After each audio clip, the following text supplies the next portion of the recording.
नमस्कार दोस्तों आज की इस वीडियो में मैं आपको होम्योपैथी में जो मदर टिंचर्स होते हैं, डाइल्यूशन होते हैं या बायोकेमिक मेडिसिन होती है, पेटेंट होती है, तो ब्रांकियल अस्थमा में इन सभी ये जो अलग अलग चीज़ें मैंने आपको बताई, इन सब में टॉप की जो दो मेडिसिन होती है जो आपको ब्रांकियल अस्थमा के केसेस में यूज़ करना चाहिए, उनके बारे में बताऊँगा।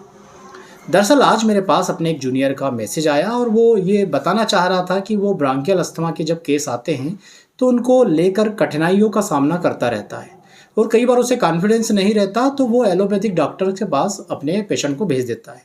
जब उसने मुझसे बात की तो उसे ये पता चला कि मेरे साथ जस्ट अपोजिट है। मेरे पास ऑलरेडी जो दूसरे बड़े बड़े एलोपैथिक डॉक्टर होते हैं, पल्मोनोलॉजिस्ट होते हैं, उनका जो लोग इलाज ले रहे हैं अपने अस्थमा को लेकर के, वो भी कई सारे लोग मेरे पास आते रहते हैं। क्योंकि आप लोग सभी जानते हैं, चाहे एमडी डॉक्टर हो या पल्मोनोलॉजिस्ट हो, ये लोग क्या करते हैं कि अस्थमा के केस को सेटल करने के लिए क्या करते हैं, स्टेरॉइड वाले जो इनहेलर्स आते हैं या दूसरी मेडिसिन वाले जो इनहेलर्स आते हैं वो पेशेंट को दे देते हैं। वो कुछ समय पर आप उन्हें लेते रहेंगे तो आपके अंदर जो ऐसे फैक्टर्स हैं जो दमा के अटैक पैदा करते हैं वो फिर उतना प्रभाव नहीं पैदा कर पाते। तो कई सारे लोग आते हैं जो इन इनहेलर्स को छुड़ाना चाहते हैं या कई सारे ऐसे मरीज आते हैं जो अभी अस्थमा के शिकार हुए हैं। तो ऐसी कंडीशन में मैं आपको हर फील्ड होम्योपैथी में जो अलग अलग चीज़ें आती हैं उनमें हर क्षेत्र में जो दो सबसे बेहतरीन मेडिसिन है जो सबसे बेहतरीन असर करती है उनके बारे में मैं बताऊंगा। यहाँ पर मैं आपको केवल नाम बताऊंगा और यदि आप इनके बारे में डिटेल में जानना चाहते हैं तो इन सभी मेडिसिन को यदि आप यूट्यूब पर मेडिसिन का नाम सामने हमारी चैनल का नाम होम्यो योगी लिखेंगे तो सभी मेडिसिन के बारे में डिटेल जानकारी आपको मिल जाएगी। तो चलिए मैं आपको बताता हूँ कि किस प्रकार से हम ब्रांकियल अस्थमा के केसेस को मेडिसिन दे करके कंट्रोल करते हैं। दोस्तों जब भी आपके पास ब्रांकियल अस्थमा का मरीज आता है तो या तो वो दमे की समस्या से बहुत ज़्यादा परेशान होगा या कई ऐसे मरीज आएंगे जिन्हें अस्थमेटिक कफ बहुत ज़्यादा परेशान करता है और इन्हीं दो कंडीशन को लेकर के सबसे ज़्यादा मरीज आते हैं। अस्थमेटिक कफ भी होता है दोस्तों, वो इतना ज़्यादा बेकार होता है मरीज का कि वो जो खांसी चलती है ना दोस्तों, वो बहुत मुश्किल से, और कई बार जो है बड़े बड़े एलोपैथिक डॉक्टर्स हार मान लेते हैं, परंतु वो खांसी चलना बंद नहीं होती। तो ये जो मैं इलाज बता रहा हूँ आपको, ये आप ये समझ लीजिए कि अस्थमेटिक अटैक के लिए भी है, ब्रोंकियल अस्थमा का जो एक बीच बीच में अटैक के बीच का जो ड्यूरेशन है आप उस समय भी दे सकते हैं, और जो कफ लेकर के आता है अस्थमेटिक कफ उसके लिए भी है। तो इसमें आपको क्या करना है, देखिए आप होम्योपैथी में डाइल्यूशन यूज़ होते हैं, मदर टिंचर यूज़ होते हैं, पेटेंट यूज़ होता है, तो मैं बायोकेमिक मेडिसिन यूज़ होती है। तो मैं हर फील्ड की दो बेस्ट मेडिसिन आपको बता रहा हूँ। अब इनमें से आपको कौन सी मेडिसिन सेलेक्ट करना है या किसी मेडिसिन को कॉम्बिनेशन के साथ यूज़ करना है, डाइल्यूशन को मदर टिंचर के साथ यूज़ करना है, अकेले यूज़ करना है, ये मैं सब आपके विवेक पर छोड़ता हूँ। अकॉर्डिंग टू पेशेंट, जैसा भी पेशेंट आपके सामने है, जैसी भी उसकी सीवियरिटी है, आप वहाँ पर mother tincture, combination, dilution, biochemic medicine अलग अलग यूज़ कर सकते हैं या आपस में कॉम्बिनेशन के साथ भी यूज़ कर सकते हैं। तो दोस्तों यदि आप डाइल्यूशन की तरफ जाएंगे तो ब्रांकियल अस्थमा के केसेस में जो दो सबसे मशहूर डाइल्यूशन है, पहला है दोस्तों आर्सेनिक एल्बम 30 और दूसरा डाइल्यूशन है इपिकाक 30। कई लोग इपिकाक की जगह कार्बोवेजिटेलिस 30 का भी इस्तेमाल करते हैं, पर मैं अपने अनुभव से जो दो सबसे बेस्ट रिजल्ट देने वाली मेडिसिन है उनके बारे में आपको बता रहा हूँ। यहाँ पर मैं केवल नाम देना चाहूँगा, वीडियो बहुत लंबा हो जाएगा, और यदि मेडिसिन के बारे में आप डिटेल जानना चाहते हैं तो यूट्यूब चैनल हमारी होम्यो योगी, आप इन मेडिसिन के नाम के आगे लिख करके सर्च करेंगे तो आपको मेडिसिन के बारे में डिटेल मिल जाएगी। तो डाइल्यूशन के रूप में आपको आर्सेनिक एल्बम और इपिकाक का यूज़ करना है। आप इन्हें बहुत हल्के में मत लीजिएगा दोस्तों, ये ऐसी मेडिसिन से जो कई बार जो इनहेलर्स लेते हैं या जो कई सारी मेडिसिन से डाल करके भाप लेकर के जितना आराम देते हैं उतना आराम ये मेडिसिन की चंद बूंदें जब जीभ पर जाती है उसी में मिल जाता है।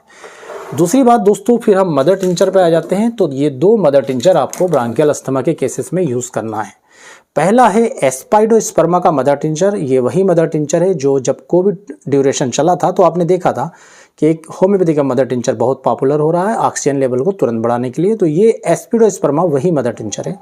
दूसरा मदर टिंचर है दोस्तों ब्लाटा ओरिएंटलिस का मदर टिंचर, और ये ब्रांकाइटिस के केसेस में या ब्रांकियल अस्थमा के केसेस में या ओल्ड अस्थमा के केसेस में बहुत ही प्रभावकारी होता है। सिम्टम्स जानने के लिए आप इन्हें हमारी चैनल के नाम के आगे लिख करके सर्च कर सकते हैं। तो ये दो मदर टिंचर्स आपको यूज़ करना है, ब्लाटा ओरिएंटलिस प्लस एस्पाइडोस्पर्मा। दोस्तों आपको 2 बायोकेमिक मेडिसिन यूज़ करनी है अस्थमा के केसेस में, जो बहुत ही प्रभावकारी रिजल्ट देती है। पहली है कालीफास 6 पोटेंसी में, दूसरी है दोस्तों बायोकेमिक मेडिसिन मैकफास 6x पोटेंसी में। दोनों ही 6x में है। आप चाहें तो इन दोनों ही मेडिसिन के साथ अस्थमा का BC नंबर 2 कॉम्बिनेशन आता है, उसे इस्तेमाल कर सकते हैं। यदि सेपरेटली आप इन दोनों को यूज़ करेंगे तो भी बहुत ही अच्छे परिणाम दोस्तों मिलते हैं। तो अभी हम डाइल्यूशन मदर टिंचर के साथ बायोकेमिक मेडिसिन पे पहुंच गए।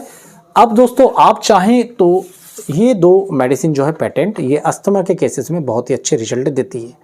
पहली है बेक्सन की आस्थाइड कंपनी आस्थाइड ड्रॉप, और दूसरी है दोस्तों REPL कंपनी की आस्थमोरिन ड्रॉप। तो इन दोनों ड्रॉपों में से भी आप कोई एक ड्रॉप का चयन कर सकते हैं अपने अस्थमेटिक पेशेंट को देने के लिए, जिससे बहुत ही बेहतर परिणाम दोस्तों मिलते हैं। ये सभी मैं रिजल्ट ओरिएंटेड मेडिसिन के बारे में बता रहा हूँ, ऐसा नहीं कि आपको कुछ भी बता दे रहा हूँ।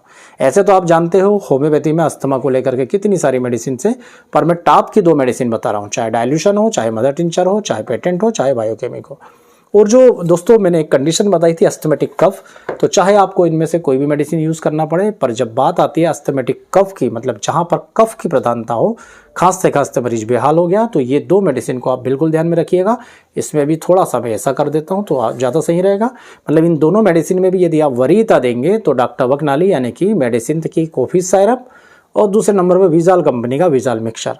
मैं स्पष्ट बता दूं कि यहाँ पर मैंने जरूर बोल दिया 1 और 2, परंतु ऐसा कुछ नहीं है। किसी को इससे बहुत बेहतर परिणाम मिलते हैं, किसी मरीज को इससे बहुत बेहतर परिणाम मिलते हैं, परंतु यदि क्वांटिटी ऑफ नंबर्स पेशेंट की देखेंगे तो अधिकतर कोफी से राहत पा जाते हैं।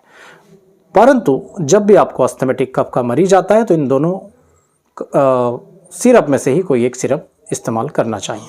तो जब आप दोस्तों इन मेडिसिन को अपने विवेक के हिसाब से यूज़ करोगे कि कहाँ पर मुझे केवल ये पेटेंट यूज़ करना है, या कहाँ पर मुझे इस पेटेंट के साथ ये मदर टिंचर यूज़ करना है, या कहाँ पर मुझे patent plus mother tincture plus dilution देना है, या कहाँ पर मुझे dilution plus mother tincture plus biochemic medicine देनी है, ये आप जब इन मेडिसिन का निरंतर इस्तेमाल करेंगे अपने मरीजों पर, तो स्वयं से आपके अंदर ये विवेक पैदा होने लगेगा कि कहाँ पर मुझे किस मेडिसिन का यूज़ करनी है। क्योंकि कहा जाता है कि प्रैक्टिस मेक्स मैन परफेक्ट। तो जब आप मेडिसिन देते रहते हैं तो ऑटोमेटिकली आपके अंदर ये सारे गुण आ जाते हैं कि नहीं, मुझे यहाँ पर पेटेंट की ज़रूरत नहीं है, मैं केवल इन्हीं से इस व्यक्ति के अस्थमेटिक अटैक को ठीक भी कर दूंगा और धीरे धीरे इसके अटैक के ड्यूरेशन को भी बढ़ाते जाऊंगा, वो भी बिना किसी इनहेलर्स के।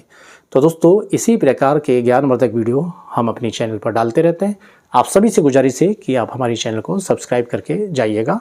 वीडियो पसंद आए तो वीडियो को लाइक कीजिएगा। आप सभी का बहुत बहुत धन्यवाद। जय हिंद, वंदे मातरम।